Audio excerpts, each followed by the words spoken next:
So I'm here with Mrs. Davey. I was just at Walnut Park Elementary School. Just finished a full day of assembly and Frisbee workshops. And she's a huge proponent of physical literacy, which I told her is rare that not a lot of principals really talk to me about the term. So I love that she's aware of that and really believes in it. And you were mentioning about you're becoming a healthy. So we are engaged in an application to get our Healthy Schools certification. And so our focus is actually in physical literacy. In particular, we're trying to increase the options for our students to engage in physical activity.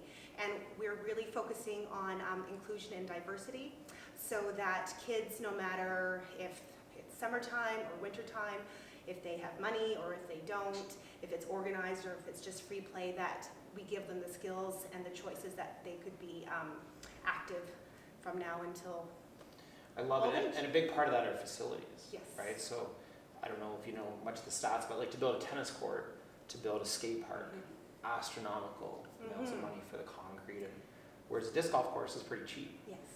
Soccer fields, you have to do the grading and certain things like that. So we were talking, so there's a church, I think, next door that has some land. So we are sort of in a transition period right now. We are very fortunate we're getting a new build, and it's going to start this spring, but it's going to take away almost our entire field space. So of course we're concerned about where the kids are going to play, and we have the Christian Reformed Church just backs on to our school, and they have a large field, and they approached us knowing that we were going to lose our field and invited us to use their field. Then we had further discussions about what could we do for students in the field. We're especially focusing on our intermediate students who don't really want the slides and the swings, and we actually were talking about the Frisbee golf, the disc golf, and they're very keen on exploring creating a course in that field. Cool. And then once we are done our new build and we have our new field, we'll still have this wonderful course that the community and our school can take advantage of. And I love that. And there was a few comments. There's some kids that are, the hockey players, and they're like, I don't like Frisbee student. I'm like, okay, well, why don't you? Well, it's just throwing. I don't like throwing. Then we played a game where they were running and they like that. So part of it might be, the activity we're doing. Absolutely. Part of it is that, hockey's their sport. I remember when I learned Frisbee, I'd seen Frisbee a couple times in school, and it's like, whatever, I'm doing hockey, I'm doing soccer. And so these kids, it's good for them to kind of translate, navigate through that and transition through some of those activities and sports.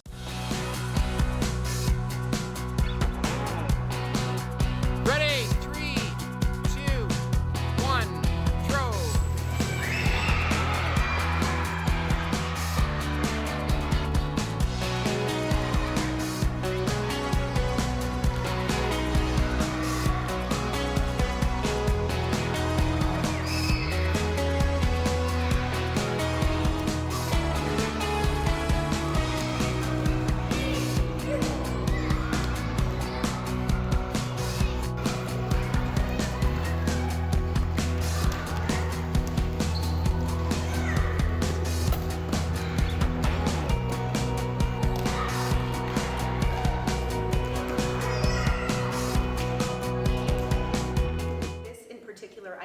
So many needs because you could do it by yourself, you can do it with a partner, and then for some of these competitive kids, you can turn it into the actual game itself, and it can be a team game, it can be an individual game. So it really is so widespread and diverse for all kids. And really what I love about physical literacy is you teach a skill like throwing with baseball. Then you go to throw Frisbee, and it's like, oh, it's a lot of the same things.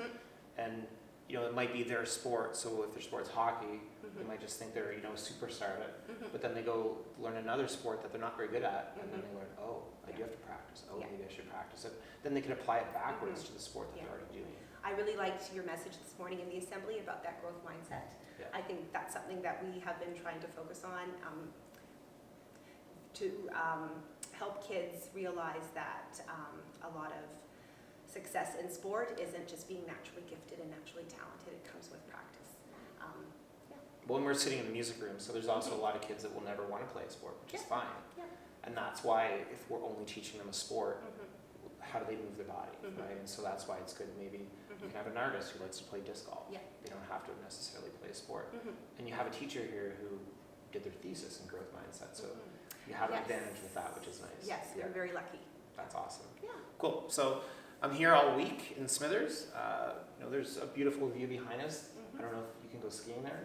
Yes, Yeah, you yes, can? we That's absolutely, we have a really lovely, So it's about the same size as the small town I grew up in, except they have mountains, which is pretty cool. yes. But the town is sinking, so I don't know. Our town? Yeah. Well, yes, we have very, swampy, and, Very solid. But it's beautiful here. I don't even know what part of BC. This is northern BC, but it's yeah, not northwestern, like northwestern. Is there? Yeah. Do you call this area something? We call this the Bulkley Valley. The Bulkley Valley. The Bulkley Valley. Oh, interesting. Yeah. It's really nice here. So I'm going to explore Smithers. I'm in an Airbnb all week, so we'll see what it is. But thanks for having me. Good, well, thanks a lot, Rob.